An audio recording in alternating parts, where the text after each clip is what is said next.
Freedom from the Known by J.Krishnamurti. Today we will read the chapter 1 of this book. So let's begin. What J.K. says, man has throughout the ages been seeking something beyond himself, beyond material welfare, something we call truth or God or reality, a timeless state, something that can't be disturbed by circumstances, by thought, or by human corruption. Man has always asked the question, what is it all about? Has life any meaning at all? He sees the enormous confusion of life, the brutalities, the revolt, the war, and the endless division of religion, ideology, nationality, and with a sense of deep abiding frustration, he asks, what is one to do? What is the thing we call living, and is there anything beyond it? So one thing I'm understanding here, what JK is saying that people are asking this question, what is one to do? What is the thing that we call living, and is there anything beyond it?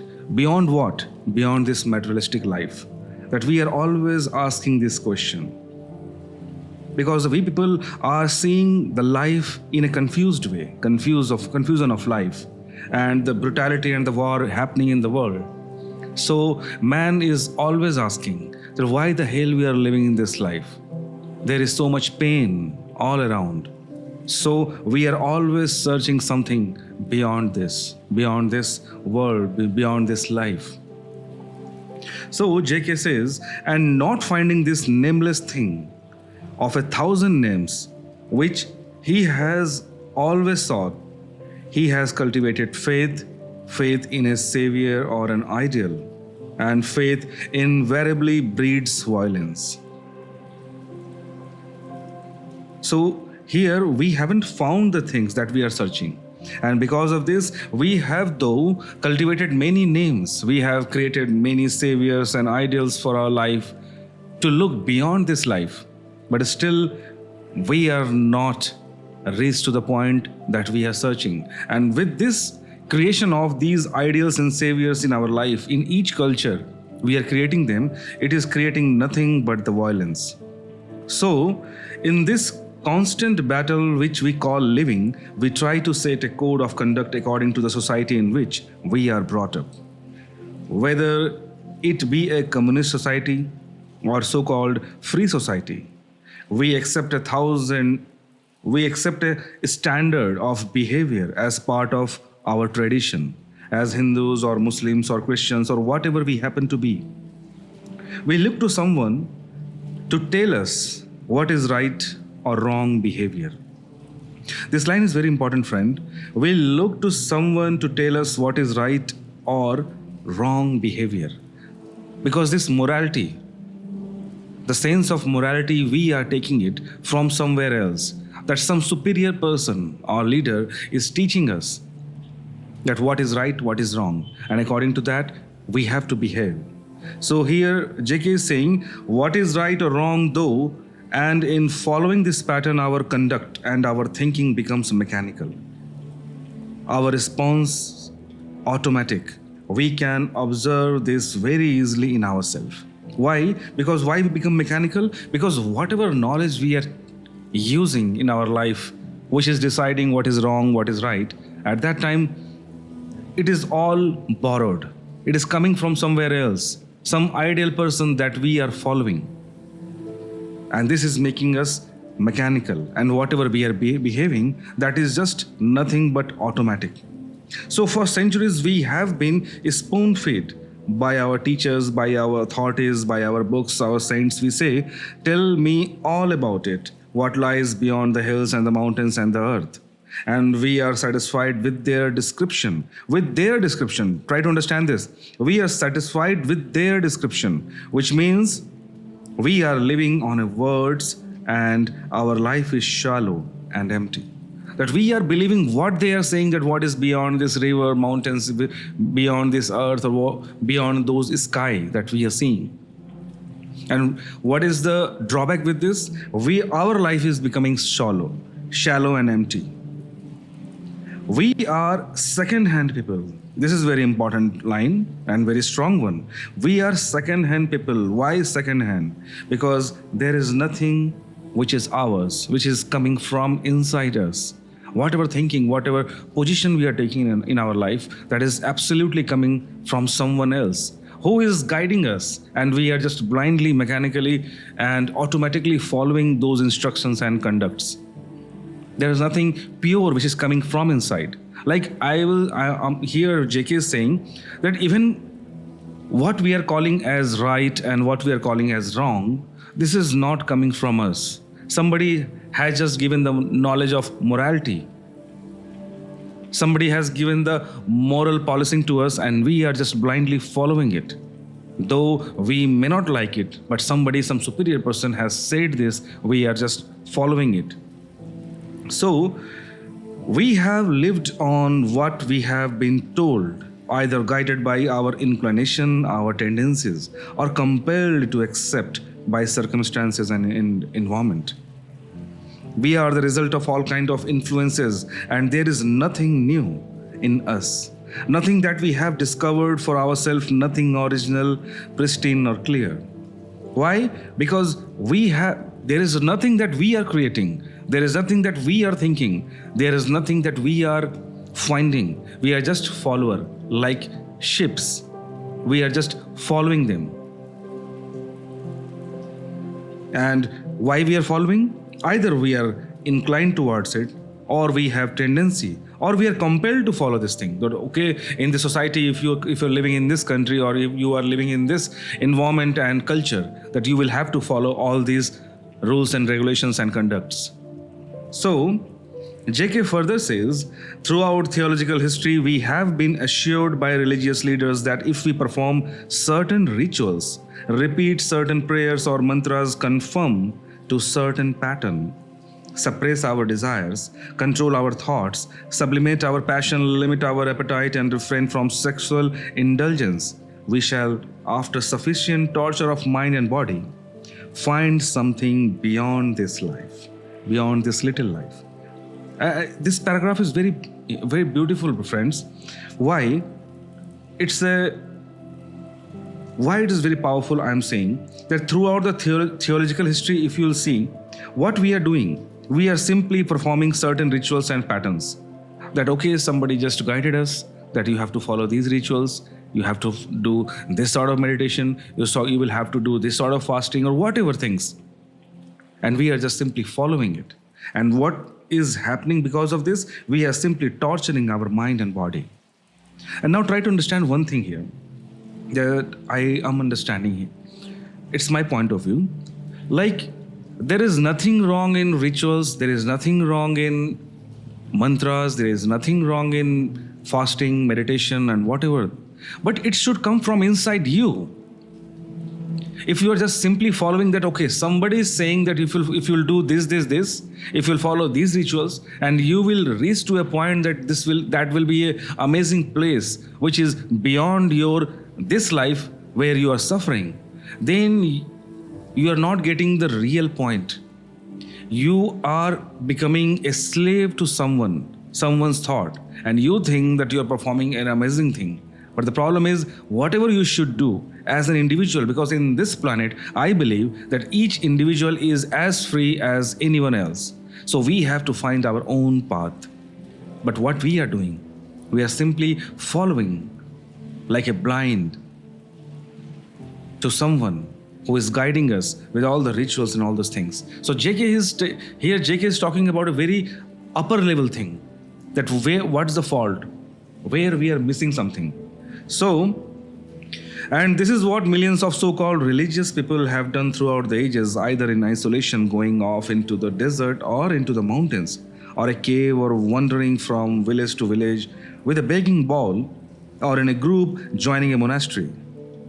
So, of course, you are seeing, even in our culture in India, we are following all these things. But the question arises, I always think that if we are following the path of Buddha, Mahavir, Krishna, Shankaracharya, then why there are so less number of Buddhas and Rishis in our society? We all are following those instructions, we all are following those mantras and instructions, then what we are missing? That if the person like Buddha have guided us, if the person like Mahavir has guided us, still we are unable to reach to the point where the life should be blissful and joyful. What we are missing?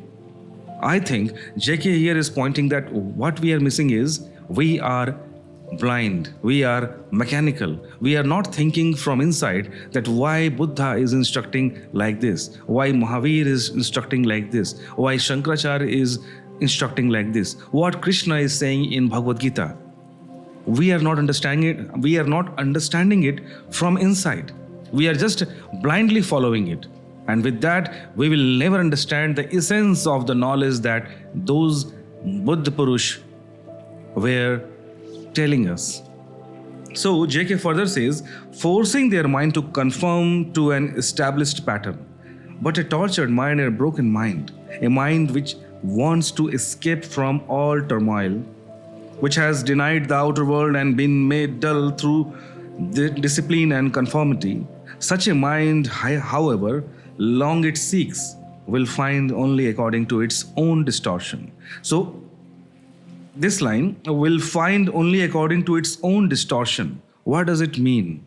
That if we'll follow in a mechanical way, whatever torture we will give to our mind and body, nothing fruitful will come. Why? Because the thing, our mind, which is already distorted, like this here, own distorted mind, this is not changing, this is not evolving. So whatever external thing we will apply on ourselves, if the inside thing that is distorted, so whatever output will come, that will be absolutely distorted. So here JK further says, to discover whether there actually is or is not something beyond this anxious, guilty, fearful, competitive existence, it seems to me that one must have a completely different approach. So here JK is talking about a different approach. Why? Because the previous one is not working. The traditional approach is from the periphery inwards, and through time, practice and renunciation, gradually to come upon that inner flower, that inner beauty and love. In fact, to do everything to make oneself narrow, petty and shoddy. Peel off little by little, take time, tomorrow will do, next life will do, and when at last one comes to the center, one finds that there is nothing there. Because one's mind has been made incapable, dull and insensitive. Having observed this process, one asks oneself, is there not a different approach altogether? Is it not possible to explode from the center? So here what JK is saying, try to understand what's the JK's point of view. Generally what we are doing ritualistic things from the outer life, the things around us, and we are trying to reach inside. And with this, things are not working. JK here is explaining. And now what's the point of JK? JK is saying, is it not possible to explode from the center? He's saying that whatever you are trying to find, why don't you try from the center of you, from inside yourself? Why you are coming from the periphery and trying to reach inside? Why don't you just hit the center of you directly? So the world accepts and follows the traditional approach. The primary cause of disorder in ourselves is seeking of reality promised by another. We are trying to find out something which is promised by another person. We mechanically follow somebody which will assure us a comfortable spiritual life. You must be understanding this thing. We are mechanically following someone who is promising us that, okay, if you'll follow these instructions, then you are going to get a very comfortable and amazing spiritual life. And with this, it's a most extraordinary thing that although most of us are opposed to political tyranny and dictatorship, we inwardly accept the authority, the tyranny of another to twist our mind and our way of life. So, very beautiful thing. Here JK is saying that most of us will oppose the political tyranny and dictatorship. That okay, somebody should not rule on us. We want freedom in our life, and all these things. We will always oppose the political dictatorship. But what we are accepting without realizing that somebody is twisting our mind and our way of life according to them. Because why? They are guiding us. Okay, do these things, and you will get a very spiritual life. And we are accepting it blindly, mechanically. So here, what's the question JK is raising is absolutely, I totally agree with him. So if we completely reject, not intellectually, but actually, all so-called spiritual authority, all ceremonies, rituals, and dogmas, it means that we stand alone and are already in conflict with society. And if you'll take the political and spiritual and the religious part, even if you will just oppose the most famous political party, or the most like for example in a country or in a society or in a state or in India, some political party is very famous. If you will just publicly stand against them, people will start disliking you. In the same way, whatever the rituals and the ways shown by all these religious and spiritual leaders, if you oppose them or you will stand against them, definitely you will not be respected among common people. So JK is saying we cease to be respectable human being. Why? Because we are in conflict with all those things, all those dogmas. A respectable human being can't possibly come near to that infinite, immeasurable reality. Why respectable? Because if you are becoming respectable, means you are just finding the dogmas and all the rituals very comfortable. You have become very comfortable and you are following all those things mechanically, blindly. At that time, you are becoming very respectable in the society because you are following the societal norms. At that time, people may like you, people may respect you, but at that time, you will never come near to that infinite, immeasurable reality. What is the truth? You will be always far away from that reality. So here JK is saying, you have now started by denying something absolutely false, the traditional approach, but if you deny it as a reaction, you will have created another pattern in which you will be trapped. Now here, in what trap we can fall, try to understand. It is very important. If you tell yourself intellectually that this denial is a very good idea, but do nothing about it, you can't go any further.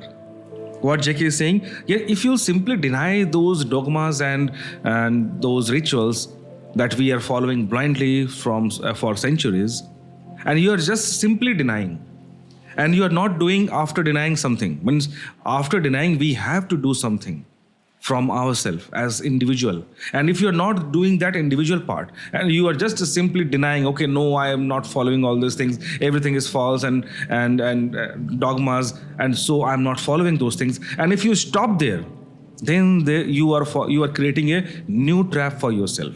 I say as an anti-God.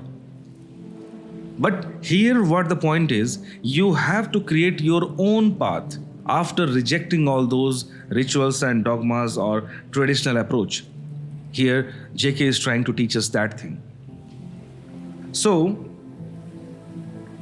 if you deny it, however, because you understand the stupidity and immaturity of it, you reject it with tremendous intelligence.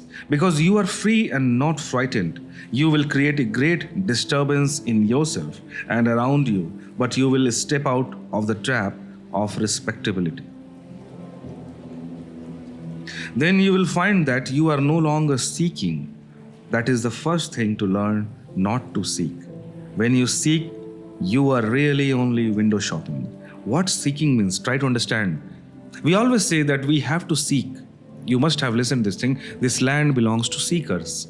But here the seeking part, what JK is trying to say, is totally different. Try to understand, my friend. What JK is saying, the seeking word, the word seeking, where we are using it as a blind or mechanical person, we are seeking it in different spiritual paths with different spiritual leaders. We are searching it to different style, one style to different style, one approach to different approach. So here is JK saying, stop seeking like this. You will not find anything. Here he is strongly saying that there is no use of going one place to another, because whatever you are trying to find, the amazing life or the spiritual life, you are trying to search the spiritual life. Okay, no problem. But you are trying to seek it somewhere else, which is already inside you, which is already there within you, but you are searching it outside. That's the problem. So JK is saying that you have to stop the first step towards the journey that you want to travel or traverse. That is not to seek. Stop it. Because whatever seeking you are doing, you are just doing the window shopping. You are going to one style, one spiritual style, one path, and after some time you will go to the second one. After that you will go to the third one, and like this the whole life will be gone and you haven't reached to anywhere. So here JK is saying the question of whether or not there is a God, a truth or reality, or whether you like to call it whatever you like to call it, either you call it God or truth or the reality, which is called Satya, Ishwar, whatever we word use, whatever name you can give it, can never be answered by books, by priests, by philosophers, by saviors. Because it's your journey, and those questions, those findings, you will never find in any book or any priest or philosopher. Nobody and nothing can answer the question but you yourself. That is why you must know yourself. So whatever question you are asking about God, truth, reality, or whatever name you are taking, JK is emphasizing on this point that nobody can answer it, either book or by priest, philosophers or saviors, whatever place you are going. Why? Because these questions can be answered to you only by you yourself. Nobody else is going to give you the exact formula, exact truth for you, because it is not possible. Whoever has found the reality, whoever has found the truth or the God, whatever name you give, that was their own journey. Siddhartha became Buddha. Why? Because he found his own way.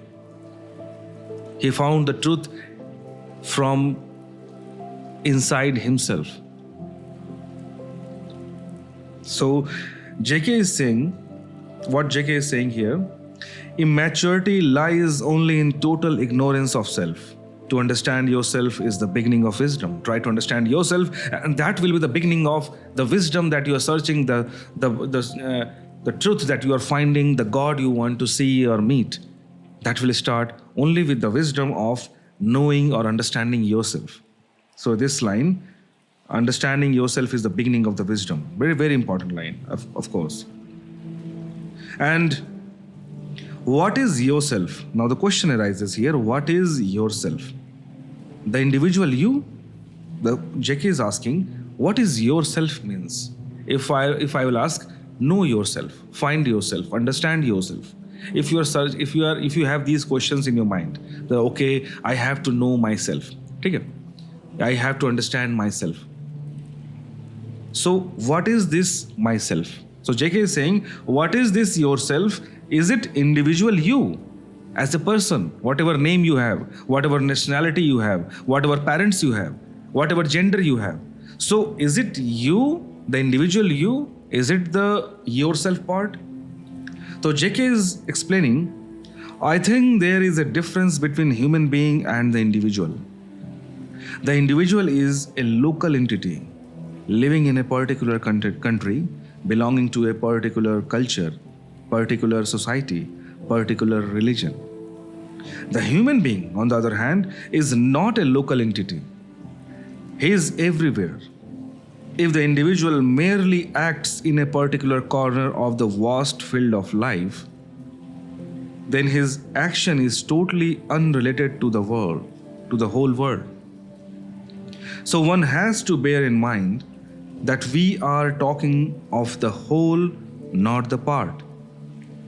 Because in the greater, the lesser is, but in the lesser, greater is not there. So simply here what JK is saying, so in the bigger one, a smaller thing will be there, but in the smaller one, bigger can't be there. So this thing JK explained, the individual is the little conditioned, miserable, frustrated entity satisfied with his little gods and his little traditions. Individual means any person. Just suppose I am here sitting in my room. So I have some particular name, religion, country, or whatever race, whatever thing you will just associate with me. All these things is working in me or with me as individual. But JK says, whereas a human being, one is the individual and the second one is the human being, is concerned with the total welfare, the total misery and the total confusion of the world. Because why? Because JK is saying that when we are talking about the human being, it is not the individual one, it's the whole cumulative individuals, the collection of everything. We human beings are what we have been for millions of years. Colossally greedy, envious, aggressive, jealous, anxious, and despairing, with occasional flashes of joy and affection. So here what JK is explaining, the human being, the characteristic of human being. So we are like this for centuries. For lakhs and lakhs of years, we are behaving in the same pattern. Here JK is pointing out this thing. And we have all those qualities that we have today. These qualities like jealousy, aggressiveness, anxiousness, the search for joy and affection, whatever we are feeling today, even for lakhs, if you go lakhs and lakhs of years back, even at that time, human being was following and enjoying and experiencing the same things. So we are a strange mixture of hate, fear, and gentleness. We are both violence and peace. There have been outward progress from the bullock cart to the jet plane, but psychologically, the individual has not changed at all. And the structure of society throughout the world has been created by individuals. So whatever society you are seeing, like for example, this country, this race, this religious people, the set of people there who are following some particular rituals and everything, these are the collection of the individuals. What JK is saying here. So JK is saying that we have came from the Balgadi, means bullock cart, to jet plane, but still psychologically we are not changing. Psychologically we are the same. The outward social structure is the result of the inward psychological structure of our human relationships. For the individual is the result of total experience, knowledge, and conduct of man. Each one of us is the storehouse of all the past. Means everyone is storing the information from centuries inside us as an individual. The individual is the human who is all mankind. The whole history of man is written in ourselves. So here what JK is saying, that as individual is the human who is all mankind. Try to understand this line. As an individual, like for example, if you'll talk about the humanity, all the humans, and if you'll take that another part, which is the individual person. So whatever the qualities that an individual is keeping, it is everything that the whole sum of human is keeping. So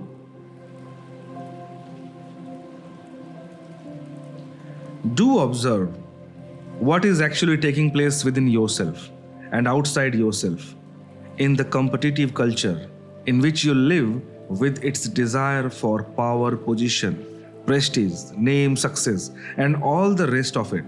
Observe the achievements of which you are so proud. This whole field you call living, in which there is conflict in every form of relationship, breeding hatred, antagonism, brutality, and endless war. This life is all we know, and being unable to understand the enormous battle of existence, we are naturally afraid of it and find escape from it in all sorts of subtle ways. And we are frightened also of the unknown, frightened of the death, frightened of what lies beyond tomorrow.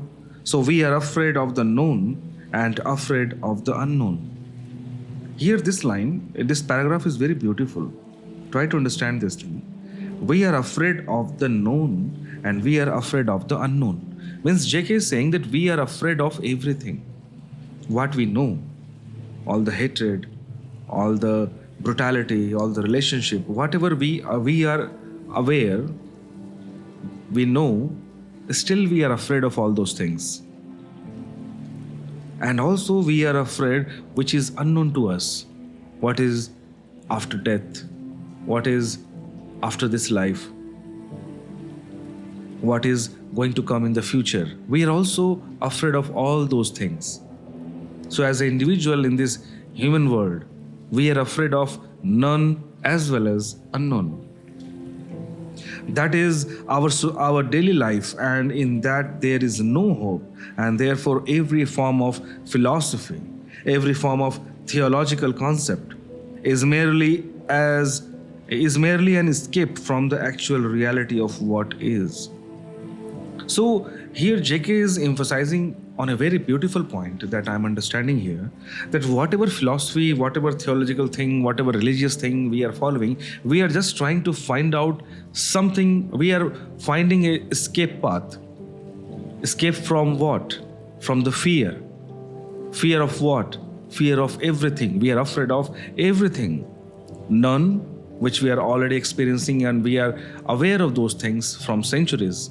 Not only us, but also our ancestors are aware of all those things. We are afraid of those things also. And also we are afraid of the unknown part of our life, for which we are curious. And not only curious, we are afraid. That's why we are creating all the philosophies, all the theological things that we are creating, is only because of those fears that we want a escape. We want a consolation prize, so that we can tell ourselves, okay, there is no need to fear, but we are afraid. All outward forms of change brought about by wars, revolutions, reformations, laws and ideologies have failed completely to change the basic nature of man and therefore of society. So whatever things is happening, revolutions is happening in the world, the wars, the reformation, many things are changing in this world. Still, those things hasn't changed. Those things haven't changed the basic nature of man, basic nature of the whole society. We are still the same. As human beings living in this monstrously ugly world, let us ask ourselves, can this society based on competition, brutality and fear come to an end? Because this society, whatever, try to understand this thing. It's a very powerful statement and very deep line. Why? Because in this society, whatever pain, whatever struggle, whatever tension we are carrying, all these things are because we are living in a society, we have the competition, and this society is very brutal, and that's why the fear is rising, and all these things is happening in our life. Whatever number of years we live on this planet, we are struggling with all those things. And we always dream of, or we can say we always think of something that should be something beautiful, where there should not be no fear or pain, and that we are dreaming of beyond this life. Not as an intellectual conception, not as a hope, but as an actual fact, so that the mind is made fresh, new and innocent, and can bring about a different world altogether. It can only happen, I think, if each one of us recognizes the central fact that we as individuals, as human beings, in whatever part of the world we happen to live, or whatever culture we happen to belong to, are totally responsible for the whole state of the world. So whatever dream we are dreaming, whatever thing we are thinking, some ideal condition, some beautiful life. So JK is here emphasizing one point, that this can only happen when the whole humanity of this world, whatever place, whatever culture we are living in, we have to realize this one thing. We have to recognize this one thing, that all of us is responsible equally for this human life. Each one of us individually will have to work towards the betterment of humanity, for human. And once the whole human will rise as an individual, which is the subset of those superset, which is human. If the human is rising, the smaller section, which is individual, will also rise. So we are, each one of us, responsible for every war because of the aggressiveness of our own lives, because of our nationalism, our selfishness, our gods, our prejudices, our ideals, all of which divide us. And because of all these divisions, everything, all wars, every right, every fight which is happening in the society, in the world, between the countries, because some division is there between the humans. Try to understand this thing. What JK is saying, suppose this is the whole human. What we have did, we have made the sections in between them. And in between them, every section is fighting with each other. This is the problem. But we are forgetting here what JK is emphasizing. We have to realize that as a human, we are all the same, and we are responsible for the peace and prosperity of the whole society, of the whole world. Each one of us, each individual, culture, sect of people will have to understand that this division is the reason, this aggressiveness is the reason. Whatever war, whatever the situation is happening in this world, we individually, each one of us, are responsible for it.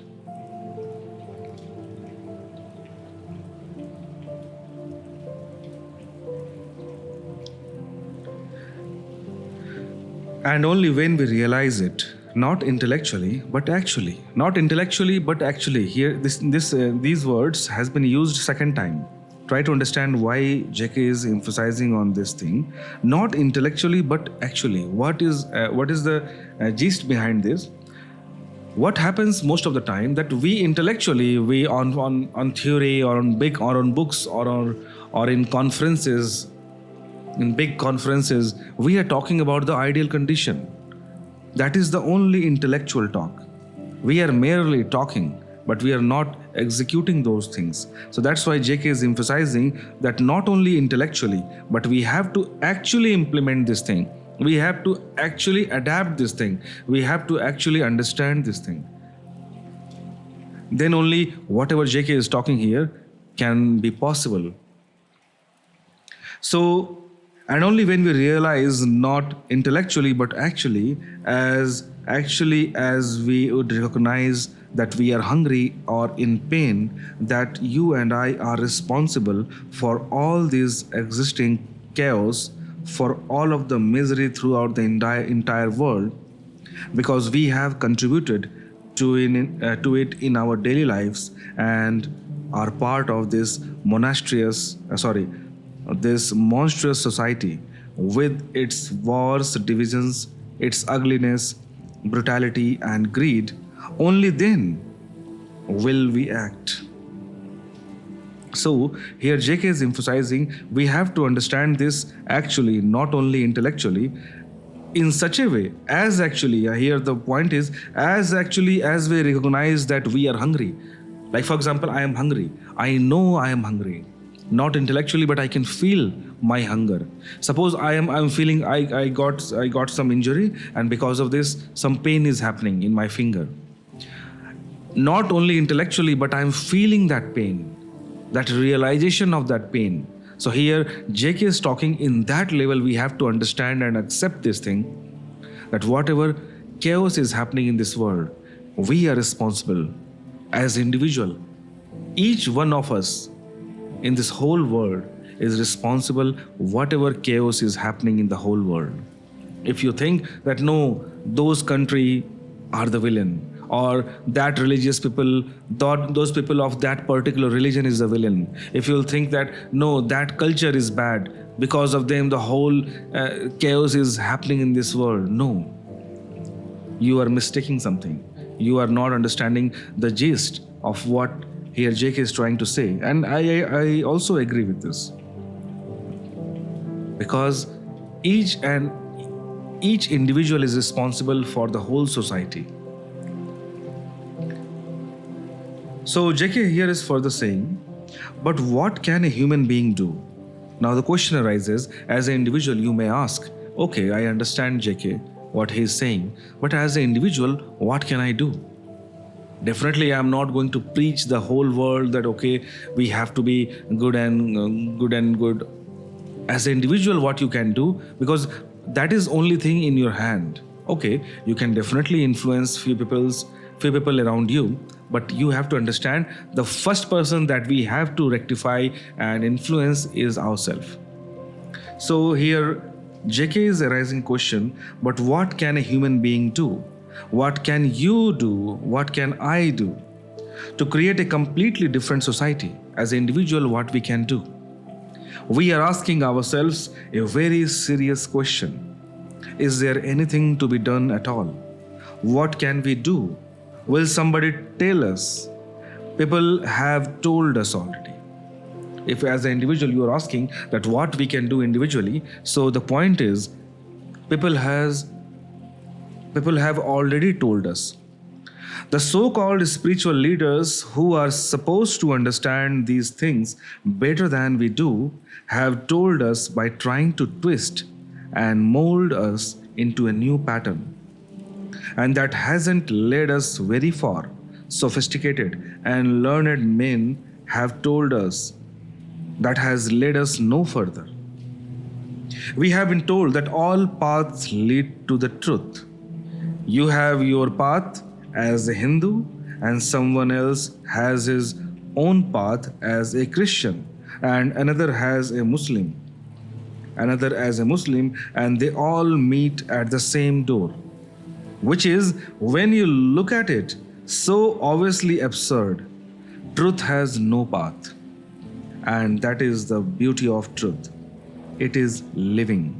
So here, one thing I would like to emphasize, I would like to point out, when I was reading Lao Tse and the Ashtavakra Gita, they were pointing out the same thing, that there is no path to be traveled. If you see the first verse of Lao Tse, Tao Te Ching, he was also mentioning this thing. You don't need to travel something. Truth is not something which is beyond your reach and you have to travel towards it. There is no path to be traveled. Here the JK is emphasizing the same point. If you think that truth has a point, truth is somewhere else, it's a point and we have to travel towards it, then you are mistaking it. Here JK is saying that there is no path to be traveled. You are already there. Or you will see that, like for example, a fish in the ocean, in the sea, if that fish will say, okay, I have to travel somewhere, I have to find a path to reach the sea, to reach the ocean, then that sea or the ocean will laugh on fish that you are already there. You are already inside it, and the sea is inside you, and you are inside the sea. So here the JK is emphasizing on the same point. When you look at it, so obviously absurd, truth has no path. Here I will mark it. Truth has no path, and that is the beauty of truth. It is living. The dead thing has a path to it because it is static. But when you see the truth is something living, moving, which has no resting place, which is in no temple, mosque or church, which no religion, no teacher, no philosopher, nobody can lead you to. then you will also see that this is living thing is what you actually are, your anger, your brutality, your violence, your despair, the agony and sorrow you live in. So here the JK is emphasizing on this very beautiful thing that this truth is living. Like for example, if something is living, something is changing, something is just dynamic, there can't be a fixed path to reach something, because if something is dead, then that is static, and for that thing you need a path to reach there. But if something is dynamic, something is moving all the time, something is changing all the time, then at any point of time you can never point out that look, this is the place you have to reach. So JK says, in the understanding of all this is the truth, and you can understand it only if you know how to look at those things in your life. And you can't look through an ideology, through the screen of words, through hopes and fears. And here one thing I will also agree that I personally follow, that any ideology, any philosophy, any ism, if you are following, then you are limiting yourself. If you want to look for the truth, the whole universe, that supreme, that Ishwar Tattva, then at that time, if you are in any ism or ideology or any philosophy, then you are limiting yourself. Because, and personally I also think, like for example, some ideology, some philosophy has been given by someone. Okay, that philosophy, that ideology or the whatever thing has been proposed by someone or a group of people. It may be right, I don't have any problem. But that thing is right for that particular person who has proposed this thing. It may not be right for me, or I may not be suitable for that philosophy. I may understand it intellectually, it is okay. I may like it intellectually, but maybe for the ultimate truth or for the God or for the Ishwar, I am not made for that thing. So the best choice would be like the person who has proposed some philosophy that we are inclined to follow.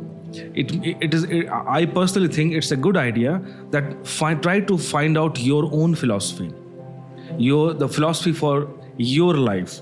It should be proposed by you. It should be followed by you. It should be understood by you. So each and every person on this planet, the whole humanity as an individual, it's our responsibility to find out that one particular philosophy which is working for me as an individual. I can get inspiration from others. I can discuss the other point of view. There is no problem. But ultimate thing, the final product should be coming from me for myself. That I personally believe. So you see that you can't depend So you see that you can't depend upon anybody. There is no guide, no teacher, no authority. There is only you, your relationship with others and with the world. There is nothing else.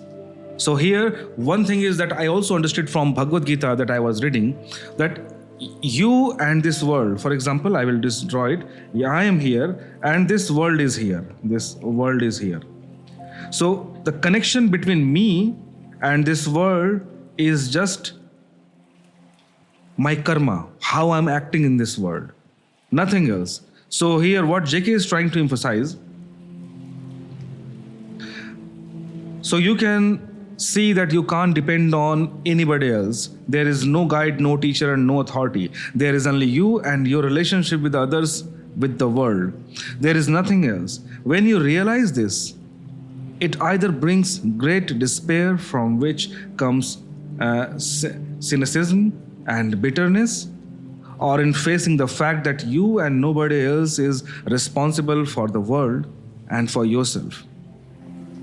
For what you think, what you feel, how you act, all self-pity goes. Normally, we thrive on blaming others, which is a form of self-pity. Very important line here. Try to understand, I will read this again. Once we realize there is only you, and your relationship with the world, there is nothing else. Once we realize this thing, then what happens? What magic happens? At that time, when you realize this, it either brings great despair, from which comes cynicism and bitterness. Like either you can be very sad, okay, there is nothing other people, there is no other people, only me and this world, I have to deal everything. Or in facing the fact that you and nobody else is responsible for the world and for yourself, for what you think, what you feel, and how you act, all self-pity goes. At that time, you realize that whatever is happening with me, whatever things I am feeling, for everything I am personally responsible. This idea, when comes, the self-pity goes. Why self-pity goes? At that time, we stop blaming others.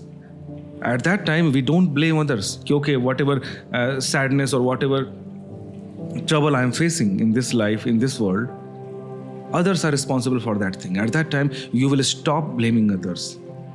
That self-pityness, that daya bhav in Hindi, what we say, that will stop, because you understood something, very secret knowledge you gained, that you are responsible for everything that is happening with you. And at that time, J.K. further says, can you and I then bring about in ourselves, without any outside influence, without any persuasion, without any fear of punishment, we can bring about in the very essence of our being a total revolution, a psychological mutation, so that we are no longer brutal, violent, competitive, anxious, fearful, greedy, envious, and all the rest of the manifestations of our nature, which have built up the rotten society in which we live our daily lives. It is important to understand from the very beginning that I am not formulating any philosophy or any theological structure of the ideas or theological concepts. It seems to me that all ideologies are utterly idiotic. What is important is not a philosophy of life, but to observe what is actually taking place in our daily life, inwardly and outwardly. I will appreciate this line absolutely. Right, that we don't need any philosophy for life. Why we don't need any philosophy? Why I personally support this statement, my point of view. Like for example, if you need a philosophy for the life, then I think you are not understanding the vastness of your life. You are confining yourself, you're confining your life in a mere box of a particular philosophy. That philosophy may have worked for its originator, from where this has been started. For that person, that philosophy may be working. But if you will just try to confine your life in any particular philosophy, in the box of philosophy, at that time you are confining the life. Your life could have been very vast. It may have different flavor, but you are just compelling it. You are just compelling it to design it again for that particular philosophy that you are following. At that time, what is happening? It is very important what J.K. is saying. What is important is not the philosophy. I already told why I accept this line, and also observe what is actually happening, what is actually taking place in our daily life, inward and outward. This is very important, that we have to observe what is happening around us. That is more important, rather than confining our life in a particular philosophy. It's much better to observe ourselves, the inward and the outward world, in our own eyes, with our own philosophy, that we already talked few minutes back, that we need to create our own philosophy. Each one of us should have, or I will say must have, our own philosophy which is working for us individually. So if you observe very closely what is taking place and examine it, you will see that it is based on an intellectual conception, and the intellect is not the whole field of existence. it is a fragment, and a fragment, however cleverly put together, however ancient and traditional, is still a small part of existence, whereas we have to deal with the totality of life. So beautiful line, amazing line. If you observe closely what is taking place and examine it, means what is happening inward in our life, inside us, and outward around us. If we will just closely observe it, then we will find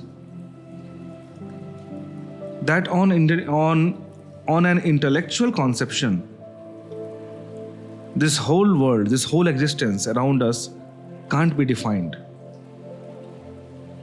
because our intellect is very fragment. It's a fragment of our life. And this philosophy, like for example, here if you'll try to follow any particular philosophy, it's mean intellectually you are liking that philosophy, intellectually you are understanding that philosophy, and intellectually you are trying to impose that philosophy in your life, on your life. Now here JK is saying that if you will just try to observe or try to understand your life on the basis of just the intellect, then you will find that intellect is a very fragment part of your life. The whole existence is much bigger than that. And at that time, if you'll just, like for example, few minutes back, I already told you, if you'll try to confine your life in a box of any particular philosophy, it may be very ancient, it may be very traditional, still you are suppressing the vastness of the whole existence of your life. So here JK is further saying, and when we look at what is taking place in the world, we begin to understand that there is no outer and inner process. There is only one unitary process. It is a whole, total movement, the inner movement expressing itself as the outer, and the outer reaction again on the inner. To be able to look at this seems to me that all that is needed. Because if we know how to look, then the whole thing becomes very clear. And to look needs no philosophy, no teacher. Nobody need tell you how to look. You just look. So here JK is simply saying that you have to see the whole world of your life, whole world, the whole life of you, the whole existence of you. At that time you will find whatever is happening outside, it is giving effect inside of you, and whatever is happening inside of you, it is giving its effect outside of you. And at that time you will realize that everything is a complete one. It is not the two part, inside or outside. It's the whole, the completion, it's the whole complete thing. Like for example, if a fish in the ocean will see that that water from outside of me is the ocean, and something, the water inside me, is not the ocean. At that time that fish is not understanding the complete picture. And when that fish will understand, okay, whatever is outside, that is also inside, and that whatever is inside, that is also outside. At that time the fish is seeing the whole picture, that everything is that sea, that ocean. And for that, to understand that, we don't need any philosophy. We don't need to use intellect to understand our life. We just have to observe. Why? Because that observation is more powerful than the intellect. Intellect is a fraction or a part of that observation. And it doesn't mean that you don't have to use your intellect. Of course you have to use your intellect, your intelligence. But don't use it to impose some particular philosophy on your life. Can you then, here JK is saying, can you then, seeing this whole picture, seeing it not verbally but actually, can you easily, spontaneously transform yourself? That is the real issue. Is it possible to bring about a complete revolution in psyche? So JK is further saying, I wonder what your reaction is to such a question.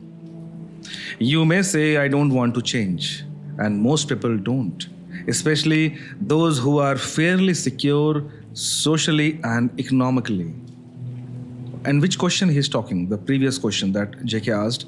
Can you then, seeing this whole picture, seeing is saying it not verbally but actually, can you easily, spontaneously transform yourself? Here the JK is asking, can you transform yourself?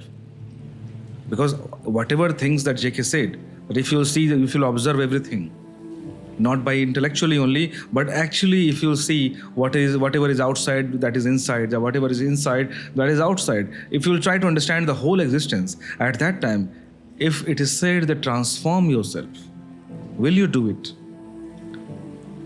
So JK is saying this is the real issue. Is it possible to bring about a complete revolution in your psyche?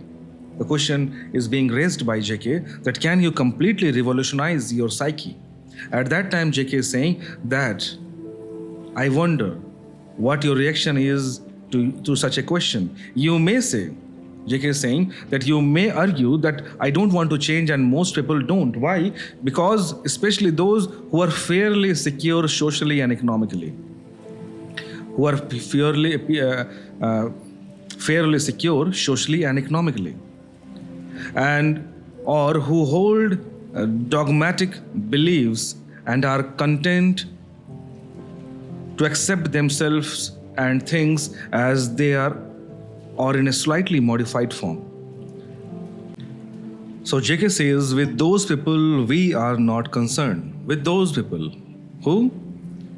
The JK was asking, I wonder what your reaction is to such question. You may say I don't want to change and most people don't, especially those who are fairly secure socially and economically.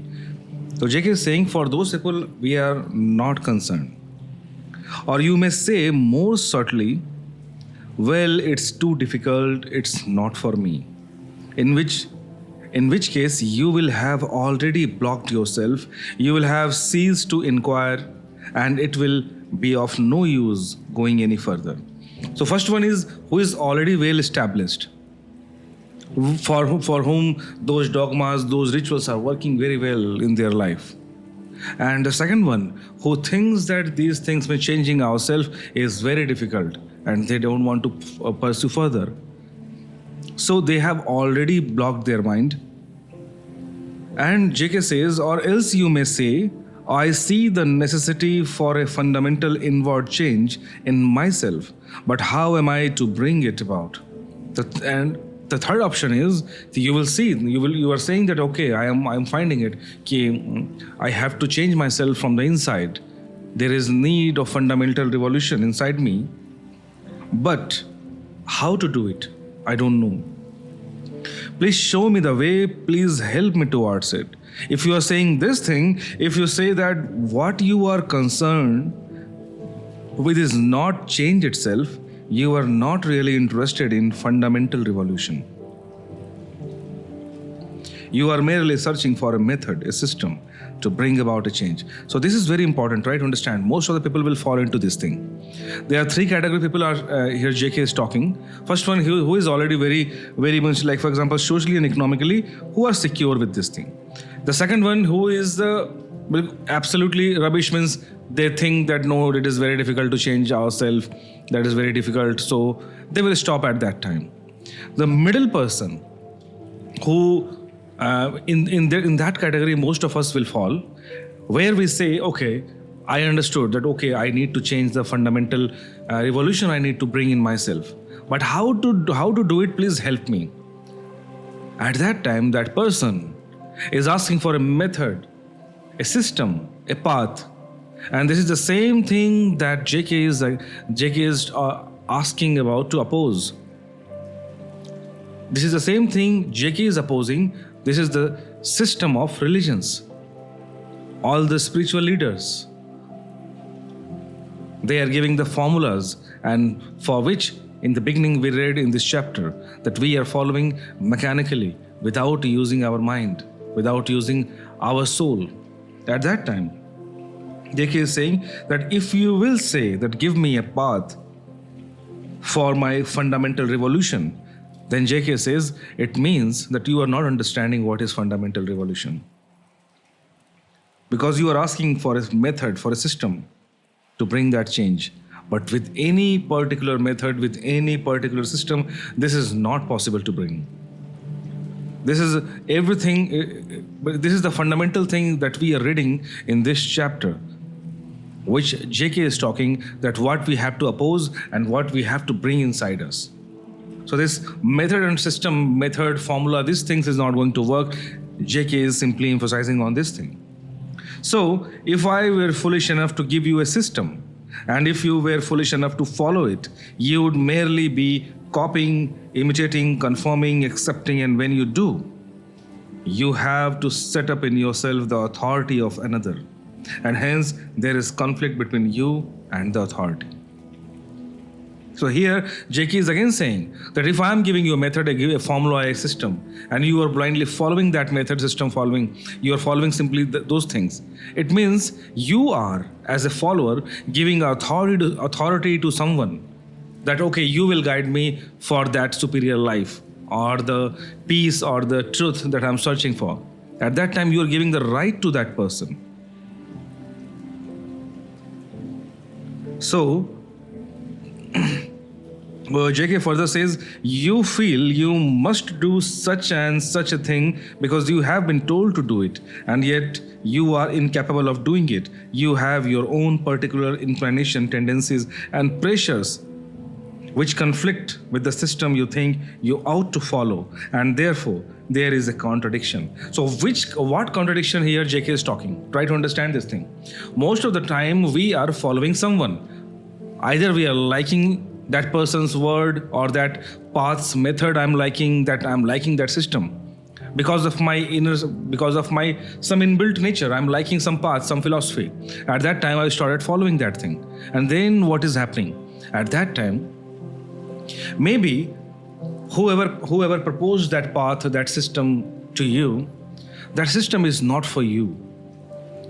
Your inner self, your inner quality is demanding something else. Its own nature is something else, but you are following particular system, particular philosophy, particular rule or path. At that time, there would be contradiction, that you are trying to impose those rules, those rituals, those dogmas from outside to inside, to inward, from outer periphery to inner side. But your inner self is asking for something else. Your inner self quality is totally different. At that time, the conflict will arise. So you will lead a double life between the ideology of the system and the actuality of your daily existence. So this is the conflict. So you're following an ideology which is telling you to follow some predefined rules, and your own existence, the center of your own existence, is asking for something else, and there will be friction, huge friction in between them. In trying to conform to the ideology, you suppress yourself, whereas what is actually true is not the ideology, but what you are. If you try to study yourself according to another, you will always remain a second-hand human being. So very important. So if you will start following something, at that time, even when I was reading Osho book, even in that case, Osho was saying that at least be atheist. Don't follow anything. Don't accept anything. At that time, there is some possibility that, okay, in future you will strive for something, strive for some revolution inside you. But if you just blindly following some rituals, if you're just blindly following some dogmas and religion blindly, at that time what is happening? There was a possibility of revolution inside you. There was a possibility that in future you will think, you will ponder your thoughts on this thing, but that thing has stopped. So here JK is saying the same thing, that once that friction, that contradiction is arising between the path that you are following and the inner and the inside, the center of your existence, there is conflict between them, there is friction between them, there is contradiction between them. At that time, what is happening? You have suppressed yourself with the things that was not important for you, but you just merely for the sake of following, you just following that thing. At that time, there was a chance of a seed that could have sprouted in you. You have stopped it. So JK is saying a man who says, I want to change, tell me how, seems very earnest, very serious, but he is not. He wants an authority whom he hopes will bring about order in himself. But can authority ever bring about inward order? So JK is simply saying that whoever is asking for a path, for asking for a system, asking for a solution, that person is simply asking for creating authority, that I will follow you, you just guide me. At that time, what is happening? JK is simply asking one question with this approach, and that is, some authority, some external authority, how can that bring inward order, the order that is required inside you? How can an external authority can bring it? So order imposed from without must always breed disorder.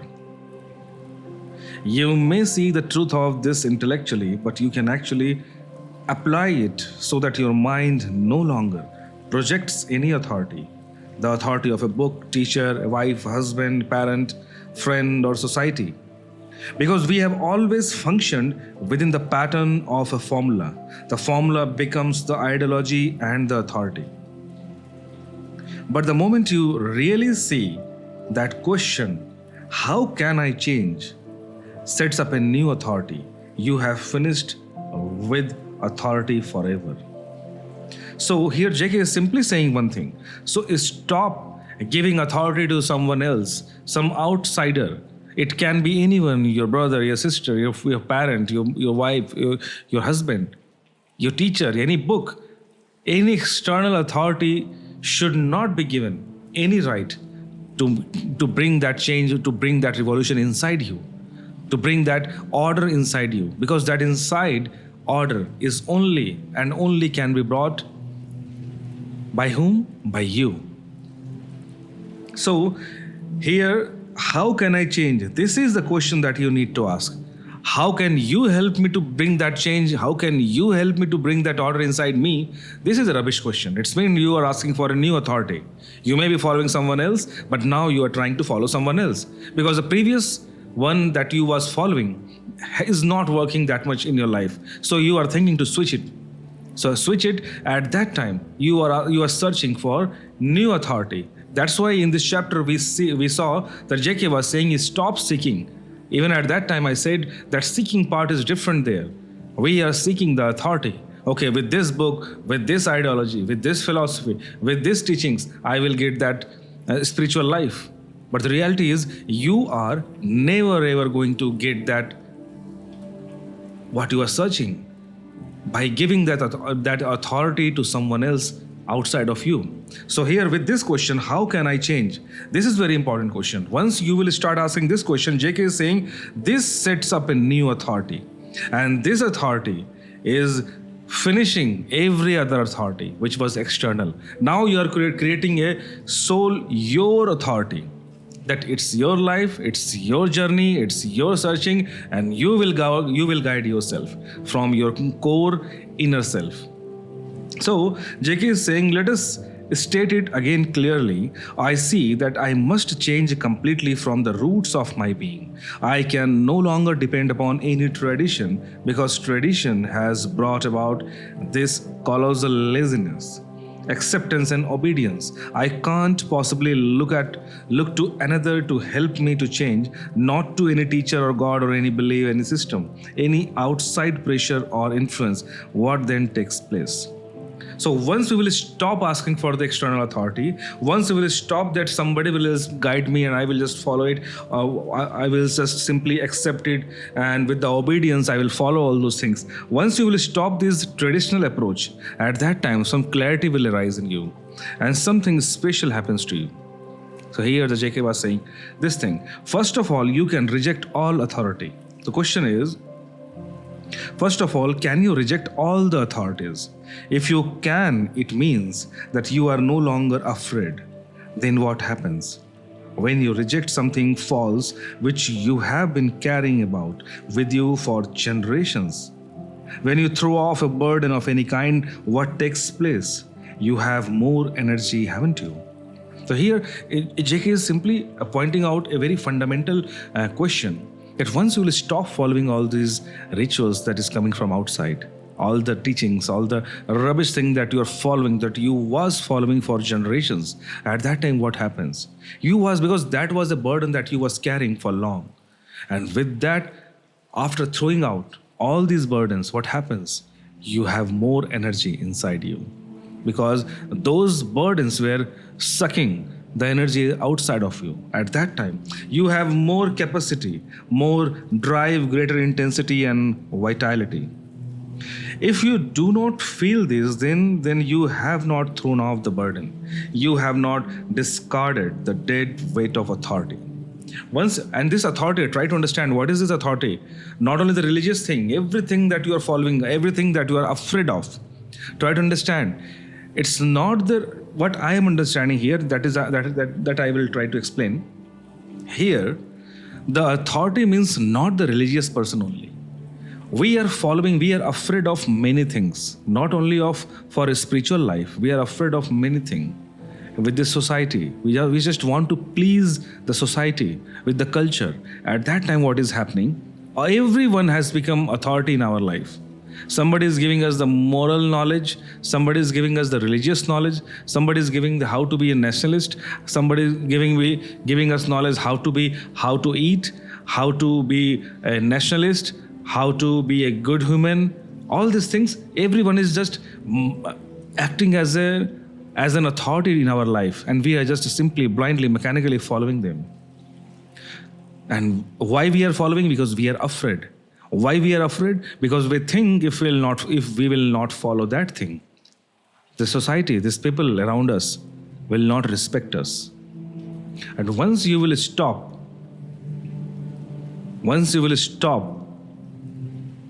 asking for the respect of your society, that fear will go.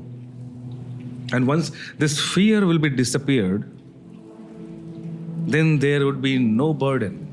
There would be no authority who will rule you. At that time, you will have more energy.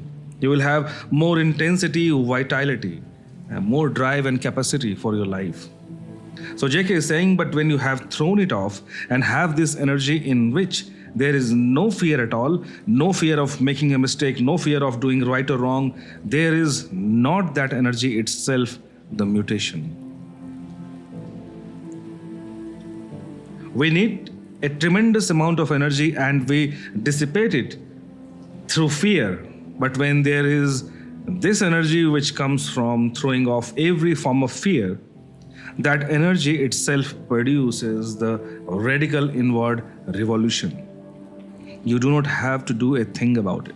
And try to understand this, even if you read Bhagavad Gita, even the Krishna is saying the same thing to Arjuna, that you have to be fearless. He was afraid of many things.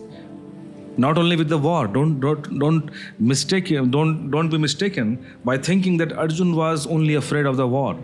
There was many things, many psychological things that he was afraid. He was afraid of. So, the whole thing here the JK is trying to point out that once you will out of that fear, which was acting as a burden in your life, at that time what is happening? So whatever the energy was dissipating out of you in the form of that fear, that energy will be transformed, but that energy will be used for you now. It will help you to bring that revolution, and JK is saying a radical revolution inside you.